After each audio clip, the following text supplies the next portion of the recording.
Okay, folks, Andrew Boltbros here. Well, I just got off the AFC West Roundtable Sports Podcast. Thank you all for jumping on. We had almost 1,000 people, and guys, Bolt fan, you guys showed up. Thank you so much for tuning in every Tuesday at 3:30 Pacific Standard Time. So, again, thank you so much for that support. I really appreciate it. We talked about the 53-man roster. It finally dropped. I need to do a video for our channel, and that's what I'm about to do right now. Guys, plenty to talk about it.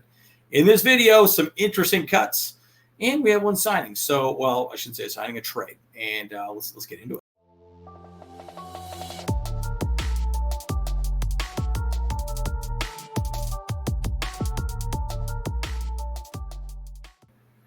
Okay, folks, as always, like and subscribe if you do enjoy the content. I'm Andrew Boltbros. Let's talk about the 53-man roster. And I'll tell you, George T said it's going to be a tough decision. And I took a peek at it. I'm telling you, there's some people on here that is kind of surprising, but secondarily, a few people I didn't think were going to get cut got cut. I was a little bit shocked on this. So, again, leave a comment down below who your favorite signing was and maybe your surprising cut. I'm kind of curious to see what you guys think. But we made a couple moves prior to the 53-man roster coming out. I wouldn't be surprised if there were some additional things happening as well because it looks to me as if, we took a long time. I wouldn't be surprised if they're still working behind the scenes on a potential trade, maybe moving some players around here and there. So that'll be interesting to see how that all plays out for week one, right? But again, the 53-man roster is pretty interesting as we review it here in a second. But before we do that, it is important to note what happened. We did sign this young man right here. He's only 26 years. His name's Austin Deculus. He's a offensive tackle. He can play right tackle or left tackle, which is awesome. He can play both sides. Heaven, please, can we not have that many injuries on the offensive line? Let's just no injuries this year. That'd be amazing, guys. It would be incredible. But he's a former 6th-round pick in 2020. He spent time with the Texans, Jets, and Saints in his young career. Has not seen the field a whole lot, but he's going to be competing really with Jamari Sawyer for the swing tackle job, right? Jamari, as we know, has looked pretty good. Clearly, he's done a great job, at camp. So we'll see what happens. The Chargers need depth, and I think he's some depth, right? Which is a good example of how deep this team is specifically. But you ask yourself this question, why? Well, Branson Taylor was actually waived. Interesting situation there. Now, again, he was a tackle, playing guard, all the above, but he got banged up in the last preseason game. I was a little surprised that he was out there as long as he was, but I know they have to decide, what they could do with him moving forward. 6th-round pick, University of Pittsburgh. He'd had a lot of injuries. That's actually why he slipped. The Chargers really like him now. It's interesting. The Chargers are waiving Branson Taylor, 199th pick this year, candidate for practice squad if he clears waivers. I'm wondering if they can put him on the IR as well. I don't know. I mean, I'm assuming he's going to have to go to practice squad, but I don't know what the rules are 100% on that. But, I mean, he seemed pretty injured in that last game, so we'll see what happens with that. But I'm hoping they can tuck him away on the practice squad if they can. My assumption is they probably will be able to, but, we'll see what happens moving forward. So let's go into the practice squad, or let's go into the actual 53-man roster, because it's pretty interesting. Again, notice it's the initial 53-man roster. The reason why I say that is I wouldn't be surprised if we're still trying to cook and get some more players, right? I literally think up until that Chiefs game, we are going to continue trying to make this roster the best we possibly can. I would not be surprised. Oh, by the way, we traded a 7th-round conditional pick for this offensive line in 2027, which is amazing. I wanted to make sure I threw that out there. So we almost gave up nothing to get him.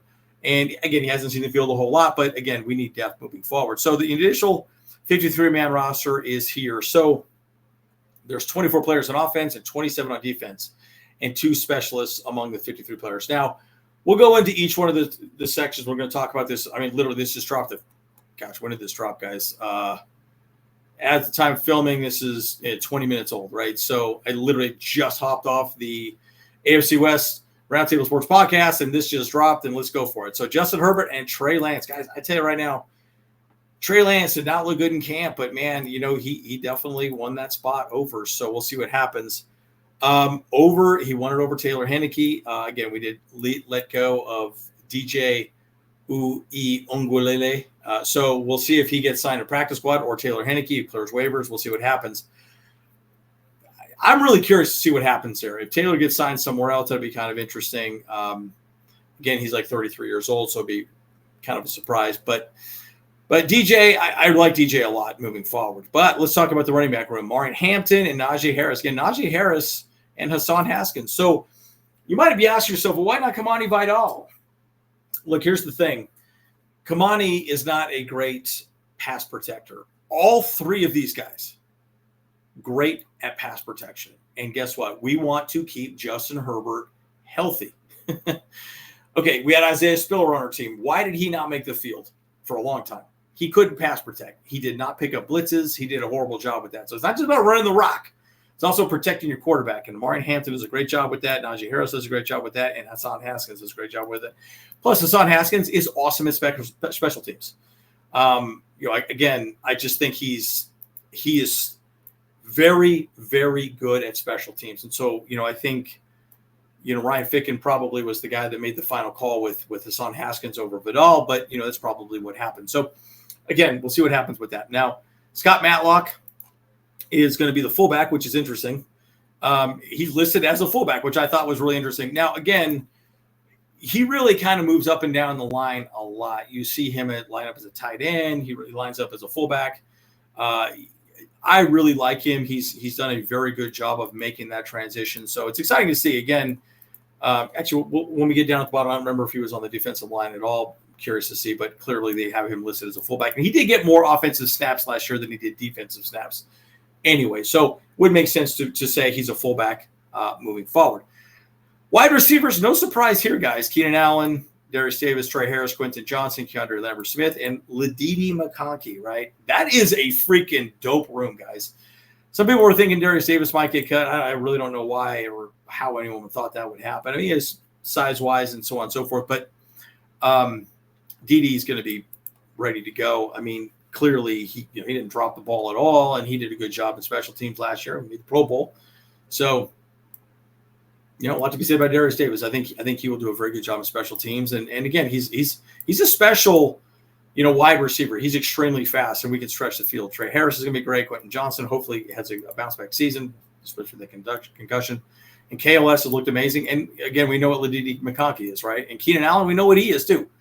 We are very improved in the wide receiver room. And I knew we'd have 6. This 6 made sense to me, so there's no surprise here.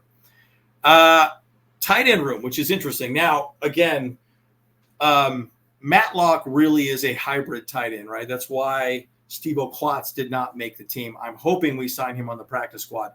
Another guy that was not signed, and we did not talk about him, is Luke Grimm. Hopefully he gets signed on the practice squad. We'll see what happens, because I kind of think he might be the special teams guy that we could bring up, and also a wide receiver if Ladidi goes down, right? So I'm curious to see if that happens moving forward.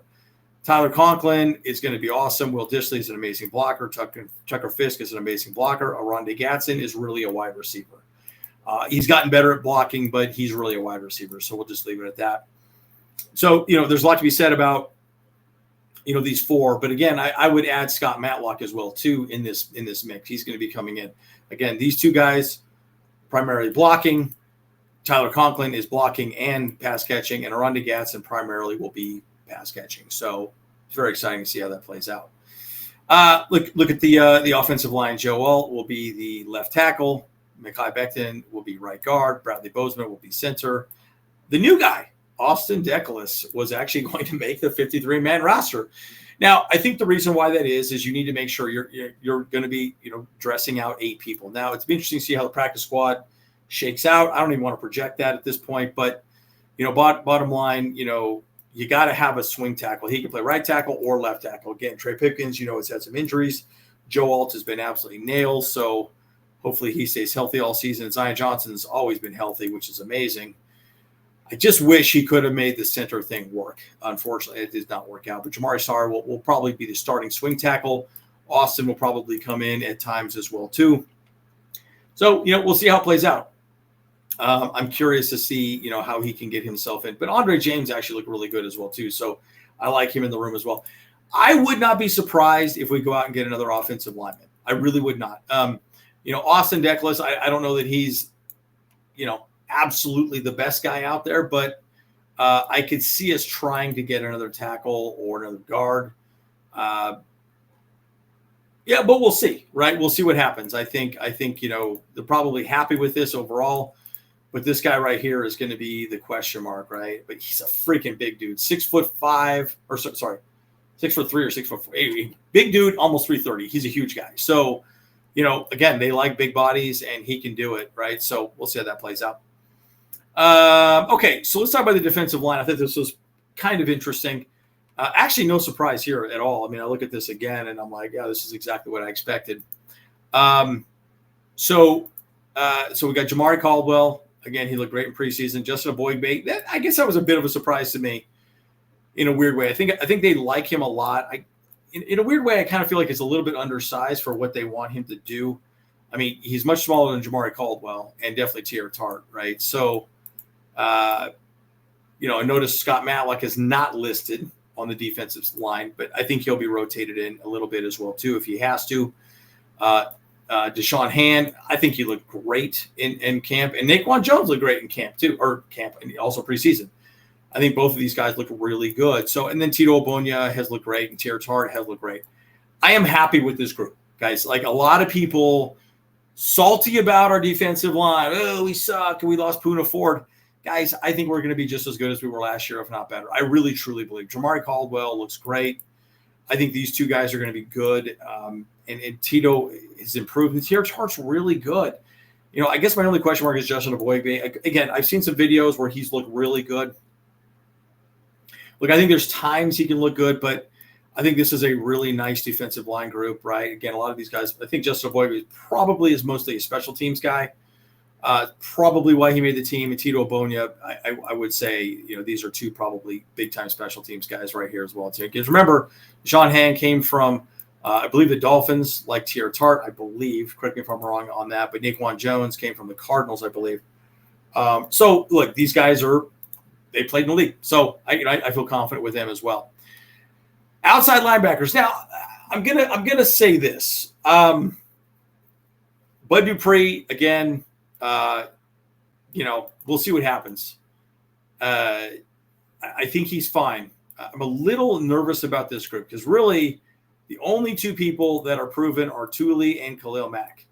They are going to be rotating the edge. So I would expect, guys, I'm just telling you right now, I would expect a lot of, jet sweeps, shovel passes to the right, to the left, gaps to the C, running plays to the C gaps. I'm not joking. When Khalil Mack and Thule are not out there, I really believe they're going to expose Caleb Murphy, Kyle Kennard, rookie, and Bud Dupree. And I think Kyle Kennard, you kind of just had to put him out there because he was such a high draft pick. But he has not looked good in preseason. I'm a little worried about him. Bud Dupree is actually pretty good at setting the edge, just not great at getting into quarterback. So I think he's, again, in this situation, probably the best. But I think Kyle Kennard and Caleb Murphy will most likely be getting a lot of snaps at special teams, right? So I think, it's going to be interesting to see. I would like to see Kyle Kennard do well. I really would. He had a lot of sacks in college, but he just did not look good in the preseason. So it's kind of interesting. Caleb Murphy has looked very good, right? So I'm kind of excited that he made the squad. We'll see how it goes. Now, this is where it gets a little interesting and a little controversial. I was a little surprised by this, guys. The linebacker room, Troy Dye. Okay, no surprise there. But I think Troy Dye, again, is a special team guy. Troy Dye has looked great, by the way. He played great in preseason. I think he looked great last year. I'm glad he came back. Deion Henley, of course, we know what he can be, but Denzel Perriman, I worry about him because of his injury issues. And he's getting older, and he just plays with a lot of physicality. So I'm curious to see how he can withstand the season. But Deion's going to have a great season, right? So I'm a little worried about this linebacker group. But Marlowe Wax is the big surprise. He made the 53-man roster, undrafted free agent out of Syracuse.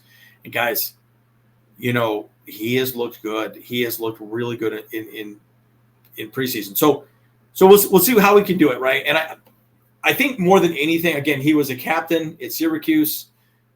He's a little undersized, but he's pretty similar to Deion Henley from what I remember size-wise. And he just does a better job. And guys, what do I always say? Who's the one person that's not here? Junior Colson. And it breaks my heart because you want to see that guy out there. But, guys, what's the best availability? And he's been banged up forever. Who's the other guy? Delshon Phillips. I was going to say Delshon Hand. Anyway, Delshon Phillips, the other linebacker that we got from the Texans. He's no longer here. So he was released as well. And, again, they both could not stay healthy. And I think they couldn't evaluate him. So Marlon Wax will definitely probably be more of a special teams guy as well. Troy Dye, of course, is a special teams ace. And Marlon Wax. So they're going to rotate those guys around. But, again, Troy Dye and Marlon Wax, mostly special teams. But they will be obviously rotating Deion Henley and Denzel Perriman moving forward. So, obviously, they're probably going to try and put Junior Colson on the practice squad. He's probably the first person they're going to try and put out there. But, man, it just kind of breaks my heart he's not on the team. But he just hasn't been able to be there. Wax is including a strip sack season finale. Undrafted free agent out of Syracuse. Absolutely amazing. Junior Colson placed on injured reserve means he'll miss the entire – oh! Wait. Which means he will miss the entire 25 – oh, my gosh. Junior Colson is injured again. Oh, my goodness. So frustrating. Okay, that's it. I'll have to look at it. Again, I didn't read all of this as well, too, so I'm just learning this now. So we'll maybe do a video on that as well. Wow, that's interesting. If you know more information on the whole Junior Colson thing, let me know. Wow.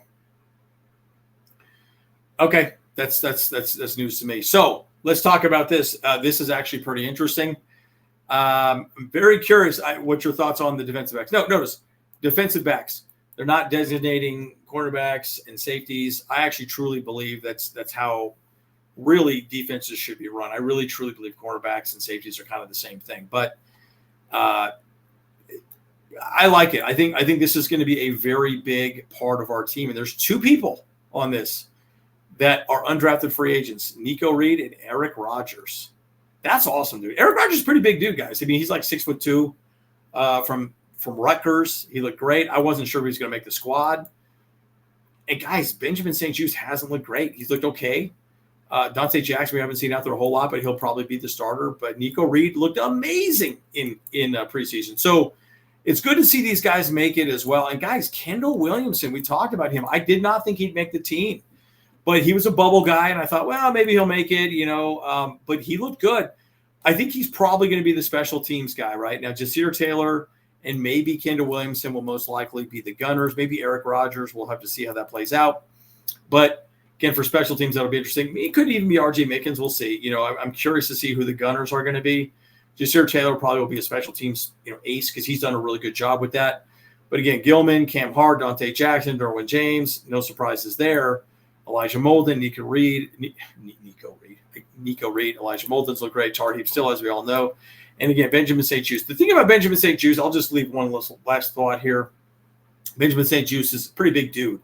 He's as big as Eric Rogers, maybe a little bit bigger, and really more like a Cam Hart size guy, right? So a pretty physical guy. I like the fact that they have 12 guys here too. The 12 guys is nice because you can rotate people around and really be ready to rotate players. I like options.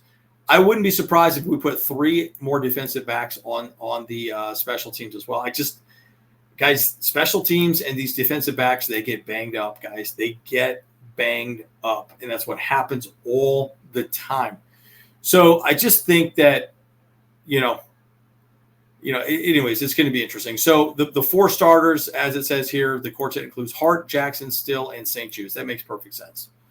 So for the cornerback room. Anyways, yeah, a lot to be said about that. So, again, Hart and Still are 5th-round rookies from last season, so it's pretty exciting, right? So, and special teams, we'll leave it up at that. Cameron Dicker and J.K. Scott. Pretty interesting situation.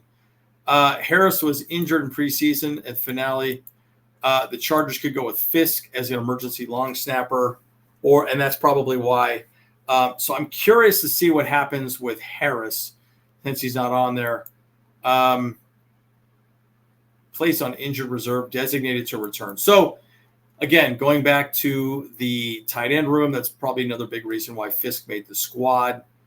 Again, guys, that's why you cannot be a one-trick pony in the NFL. You have to be able to do a number of different things at the same time to be successful. Longer video, guys, but plenty to talk about on the 53-man roster. Leave a comment down below. I'm really curious to hear what your thoughts are and what you think about this 53-man roster. There's some definite controversy there as well, too. So, yeah, leave a comment down below. As always, Andrew Boltbros. See you guys in the next one. Hey, what's up? Cameron Dick here watching Bolt Bros podcast. Let's go. Charged up, Bolt Bros on the night.